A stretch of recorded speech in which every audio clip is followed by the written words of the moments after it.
வணக்கம் மக்களே. நேற்று உலக சாதனை படித்த வீணா கிருஷ்ணா பற்றி தான் பார்த்தோம். இன்றைக்கி அவங்கள பற்றி மற்ற விஷயங்கள் என்னென்னு பார்த்துடலாமா? வாங்க வீடியோக்குள்ளே போகலாம். இவர் இத்தனை தடவை ரத்தம் கொடுத்துருக்காரு. இதனால் இவர் உடம்புல எதுவும் மாற்றம் எதுவும் ஏற்பட்டுச்சா, இல்லை வேறு எதுவும் சோர்வாக இருக்காங்களா அப்படின்னு பார்த்தீங்கன்னா எதுவும் இல்லைங்க. மாறாக அவங்களுக்கு என்ன ஆச்சுன்னு பார்த்தீங்கன்னா, ஒவ்வொரு தடவை ப்ளட்டு கொடுக்கும்போதும் அவங்களுக்கு புத்துணர்ச்சி அதிகமாக இருக்குன்னு சொல்லியிருக்காங்க. இது மட்டுமா, இவங்க ஓ பாசிட்டிவ் ப்ளட் கொடுப்பாங்க.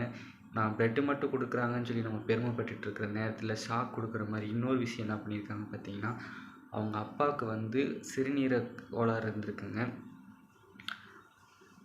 அதை தெரிஞ்ச இவங்களுக்கு 3 குழந்தைங்க இருக்காங்கங்க. ஒரு கிட்னி இருந்தாலே நல்ல ஆரோக்கியமாக வாழலான்னு தெரிஞ்ச தன்னோட இடது பக்க கிட்னியை அவங்க அப்பாவுக்கு தானமாக கொடுத்துருக்காங்கங்க.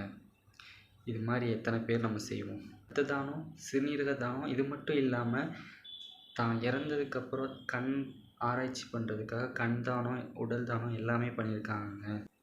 நீங்கள் என்னோடய உடலை நீங்கள் முழுசாக ஆராய்ச்சிக்காக பயன்படுத்திக்கலான்னு அவங்களே எழுதி கொடுத்துருக்காங்கன்னா பார்த்துக்கங்க. அப்படின்னு காட்டு மிராண்டி அதிகமாக காணப்படுற ஆஃப்ரிக்கான்னு சொல்கிற அந்த நாட்டிலேயும் ரத்தத்தை வாங்குறது இல்லை, விற்கிறது இல்லைங்க.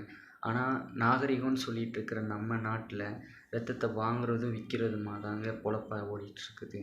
என்னத்தை சொல்கிறது? ஆண் பெண் வேறுபாடு இல்லாமல் எல்லாரும் ரத்தம் கொடுக்க முன் வரணும்னு கேட்டுக்கொள்கிறேன். இது வீணா கிருஷ்ணான்றவங்க நமக்கு எல்லாருக்கும் ஒரு முன் உதாரணமாக வாழ்ந்துட்டு போயிருக்காங்க. இது எத்தனை பேருக்கு தெரியுன்றது தெரியல. தெரியாதவங்களுக்கு இதெல்லாம் ஷேர் பண்ணி விடுங்க. தன்னோட உடம்புல சக்தி இருக்கிற வரைக்கும் முடிஞ்ச அளவு நான் ரத்த தானம் செஞ்சுக்கிட்டே தான் இருப்பேன்னு சொல்லியிருக்காங்க நம்ம வீணா கிருஷ்ணா. இது போல் எத்தனை பேர் இதை பார்த்து இன்ஸ்பிரேஷன் ஆகிறீங்கன்னு எனக்கு தெரியல. முடிஞ்ச அளவு எத்தனை பேர் மாறுறீங்கன்னு பார்ப்போம். ரத்தம் வாங்குறதும் தப்பு, கொடுக்குறதும் தப்புன்னு சொல்ல மாட்டேன். அதை பிஸ்னஸாக பார்க்காம ஒரு உயிரை காப்பாற்றுற சேவையாக பார்த்தீங்கன்னா இன்னும் நல்லாயிருக்கும்.